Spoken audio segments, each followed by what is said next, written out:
Hi folks, Robert J. E. Simpson here once again, and I thought today I would change tact ever so slightly. So, if you are like me and you are well into your 30s, it may be that the current situation that we find ourselves in, this lockdown, the coronavirus pandemic and sort of social isolation that we're all now living, might lead you, if you're like me, single, towards trying to find some sort of connection with somebody else there in the big bad world. And it may be that you're tempted to pick up your telephone and to use one of the various apps on there in order to connect and reach out with somebody else. The temptation may be to swipe right and find yourself the promise of a new love. A very, very earnest thing to do, something that many of us will have tried to dabble with at some stage in our lives, certainly if we're of a certain age anyway. So most of us will have tried this at some point, but there are added complications in a time like this, and my advice to every single one of you right now, if anyone is tempted to go out there and try and find themselves love online, is to watch out for the catfish. Now, if you've never come across it, MTV's Catfish is, I think, perhaps one of the best documentary series that's ever been put on the television. Now, fair enough, there are questions about the authenticity of certain aspects of the production, but the classic era with Neve and Max was absolutely, it was captivating television. I mean, this attempt to go out there and unravel the complicated love lives of people who were just desperate for affection. I do recommend you go and watch it.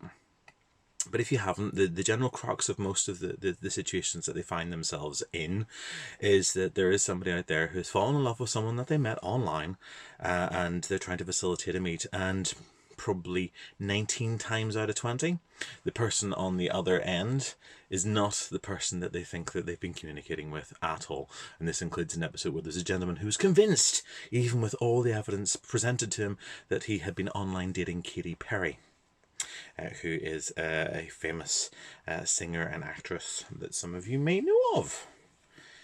Yeah, I guess this is about as current cultural as I will ever be. But yeah, so it's something that a lot of people will do. They reach out there and we just buy into the stuff. So, the handy hints that you should pick up yourselves. Don't be sending money to anyone at all.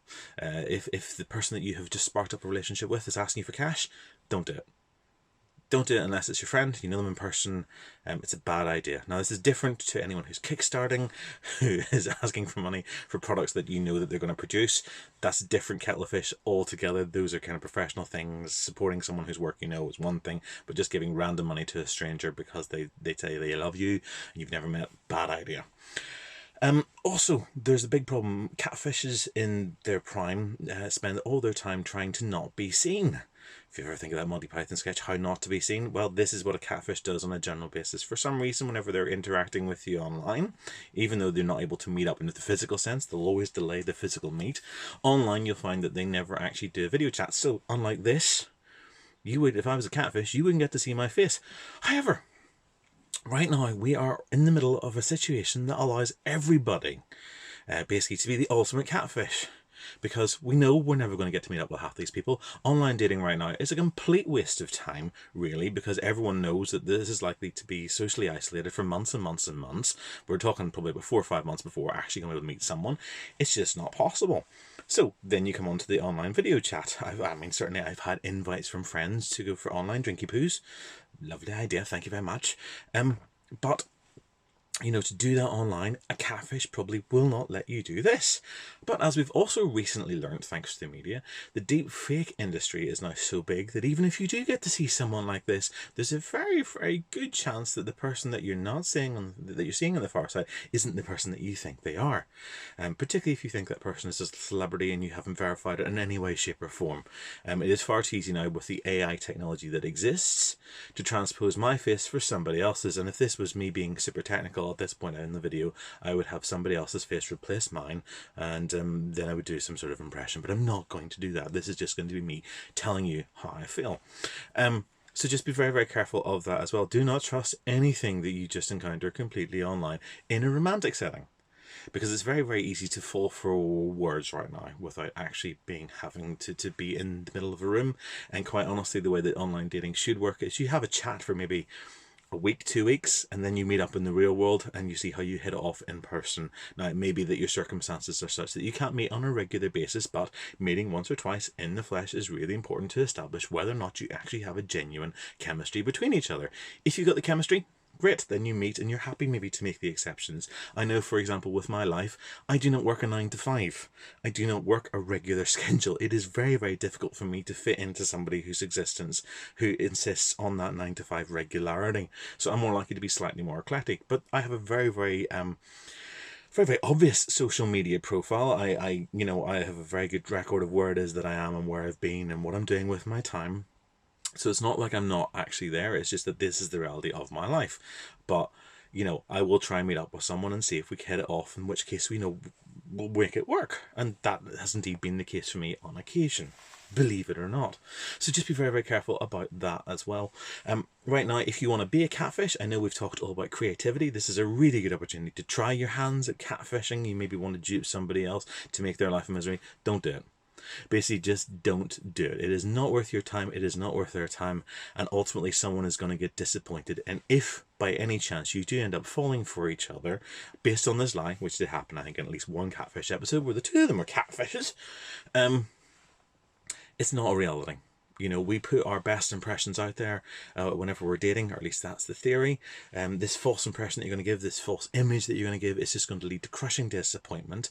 It's going to lead to the undermining of any trust that you have before you even begin, and it will ruin the chance of any relationship that you do have.